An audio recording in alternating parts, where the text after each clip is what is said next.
you. Just like a person. Oh, you look gorgeous. This is too young for me. No, great. We're all set to start, so please begin. It's ETTV Taiwan,莉莉詹. Okay. Well, you play a brand new version of Cinderella. And this is 21st century, but this is a very classic story. It's been told millions of times over the years. Do you feel pressure to play Cinderella? Of course, I felt a huge pressure.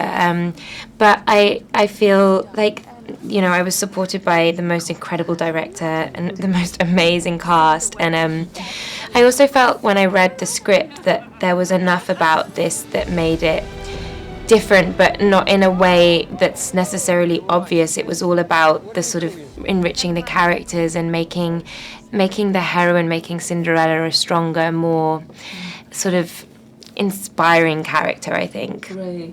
And you know, Cinderella, this character can be played by any person. Why do you think you earned the heart of the director? I don't know. I think you have to ask him. I couldn't answer it. I wouldn't know what to say. Definitely, or very persuasive as this character. Did you improvise anything?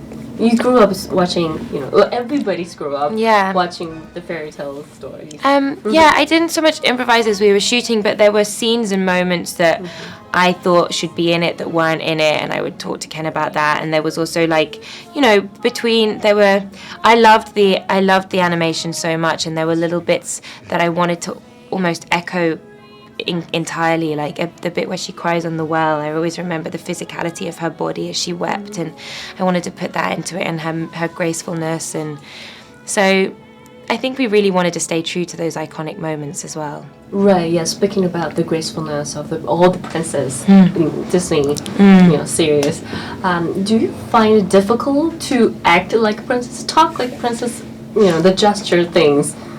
Is it natural?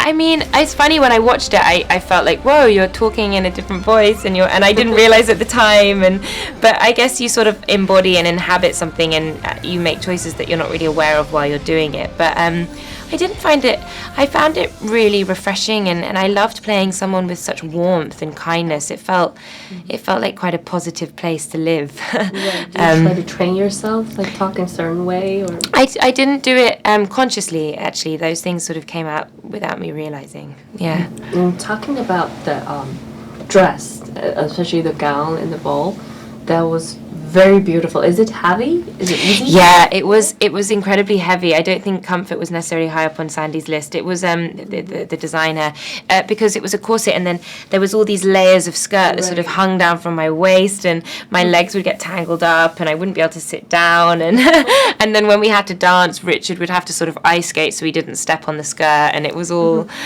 quite a trauma, to be honest.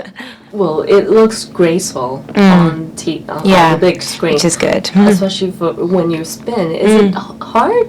Because it's perfect. It looks like you're a cloud. I thought it was like a jellyfish, or it was like the ocean surrounding me. It was hard, but you know, it was such a wonderful dress to wear, and on the day with the music and the set and the, you know, when we rehearsed I found it difficult, but on the day you kind of got so swept up by the emotion and by the moment of the scene that it almost felt easy.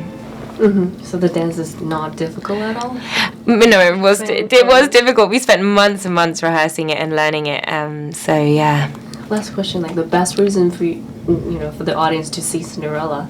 Oh, because it's magical. It's it's such a beautiful fairy tale, and I hope that we've brought new life and sort of reality to it. So yeah, I hope it'll be fun. It is. Thank you so much. Thank you so much. Nice to meet you. Thank you.